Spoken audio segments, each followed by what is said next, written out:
You are listening to the O'Brien and Bolt podcast.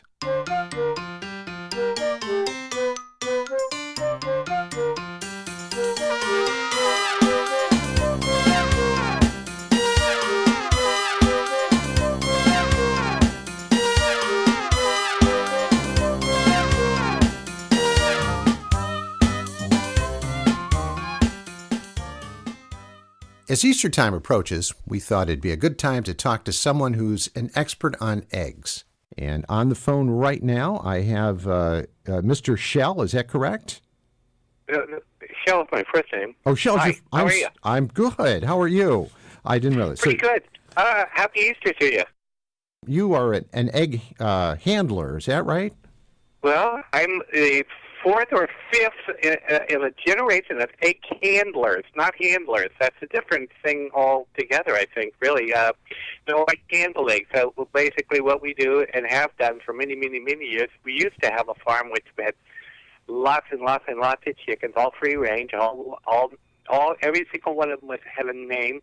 But they were hens, and they would just lay eggs, and then my job, of course, was to handle the egg to see if it was going to be okay to be sent out or not send out, and have it colored for an Easter egg. So just as you can well imagine, in our busiest time of the year, and lots of things are happening. This year alone, we sold over 6 or 7 dozens. Now you got to figure that there's 12 eggs and 12 in a dozen of anything, really. Yeah. But in the world of eggs, that's 12 eggs in a carton. So when you're talking about numbers of cartons of eggs, you've got to multiply that times 12 for each egg that's in the carton. Right. So we use the same when we use the cardboard cartons like you see at most of the grocery stores, and then we sell them right out here on the highway. Mm-hmm. And then the ones that we do sell, they're ready to go. You could drop those in the dye and color those with whatever, and then you hide them, and then of course the kids the next day they'll get their baskets and stuff and they'll walk around. And you want to put them in pretty obvious sites. You don't want to just hide them somewhere where they're not going to find them at all, because then you've got nothing but the kids standing around crying because they can't find any eggs. But you don't want to put them so obviously that a fox or a raccoon or a rabbit or a raven is going to come see the egg and steal it right from the kids. Maybe even take it right out of their basket or something. Right. Well, but there's nothing more rewarding to see the smile on the children's faces when they find an egg. Oh, I found one! I found one! They'll declare. Mm-hmm. Well, that's really so true. So you're not an egg handler; you're an egg candler. You use a candle.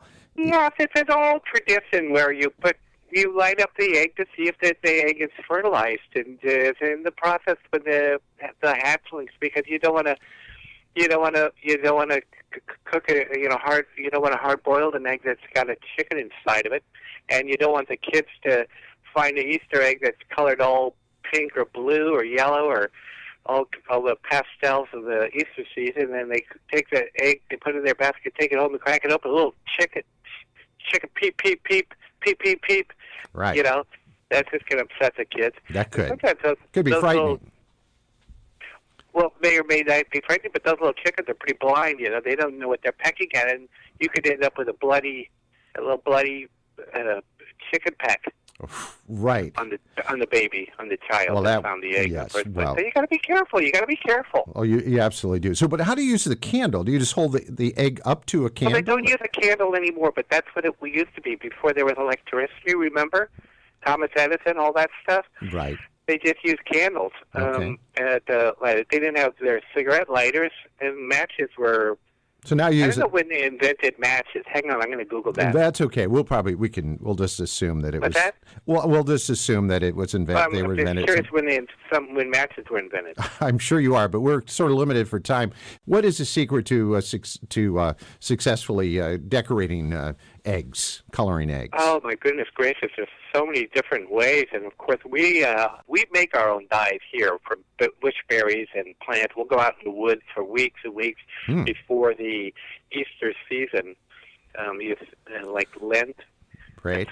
And very organic, your dyes, I imagine, very natural. Right, we'll find berries and stuff. You got to try to avoid poison oak. Oh my gosh, that's horrible. I don't know if you've ever had that before, Wow. but a lot of times you get the holly berries or the bushberries that are out there in the woods, and the blackberries and the jams. Or sometimes if the berries are out of season, I'll just go down to the store and buy some preserves or something and put that in there. You get the blueberries from the jam itself, and Sure. that way you can make yourself a sandwich when you get hungry enough after you've been dyeing eggs all day. But that's what we recommend. Right. Well, you wouldn't want to give a child an egg that has poison oak on it. That could ruin the holiday. Believe me, I've heard stories about kids that get poison oak, and it's just horrible because they're so young. They don't understand, Mommy, why am I itching? Why am I itching? Mm-hmm. Or Daddy, if Daddy's hasn't left, and just abandoned the family and didn't ever pay child support. Sure. So okay. So you use vinegar and you use some colors that you. You know what? Just go down to the store and put down a couple bucks and get the kit. Exactly. Now I don't want to harp on safety, but are colored eggs, are those dyed eggs? Always wear safety glasses. Right. Well, I was also Especially thinking, if you're working on the saw or wood chips. are they edible? Is what I was going to ask you. Can you actually eat those, or should you eat a decorated egg? Yes, but don't eat the shells. Okay, so you could eat the inside. Don't eat the shells. Now, what about the hollow eggs? Now, there's a tradition of hollowing out eggs. I suppose you've done that before. Don't do it after you've hard-boiled it because it's almost impossible to do. Because if you do it when it's hard-boiled, then you have to crack it and then re-glue the shell together to make it look like it.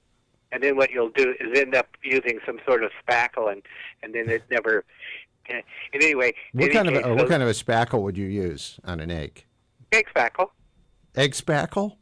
Well, Shell, thank you for being on the show today, and I guess you have the rest of the year off. Is that how that works? This is your busy time, and then it's just sort of kind of slow for the rest of the year. Well, yeah, we've had to lay off lots of our workers because people, the business. It just first of all, it stinks. Mm-hmm.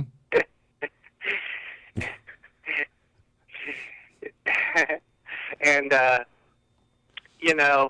once my father decided to sell the business, then we really haven't had a lot to do. Right. Except for right around Eastertime when we try to get as many eggs as we can together to put them in a little carton and put them out on the stand up by the street. Well, but it's fine. Eggs for sale. Right. Well, I'm sure you've brought happiness to many, many children over the years, and I just want to wish you continued. Well, I hope I brought a little happiness to you and all of your listeners. You certainly have made my day happy, and I understand this is your last show. No, it's not, unless you've heard something that I haven't heard. It just seems like it. Okay, thanks a lot. Okay. Thanks Bye-bye. a lot, Shell.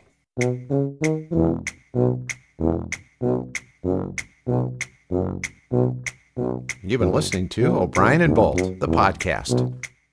I'm Michael O'Brien, And I'm Geoff Bolt, and our job is to entertain. as well as inform You know, if you like what you heard today, please give us a big thumbs up on your source for, all your podcasts. and you can find us on Facebook at O'Brien and Bolt. Thanks.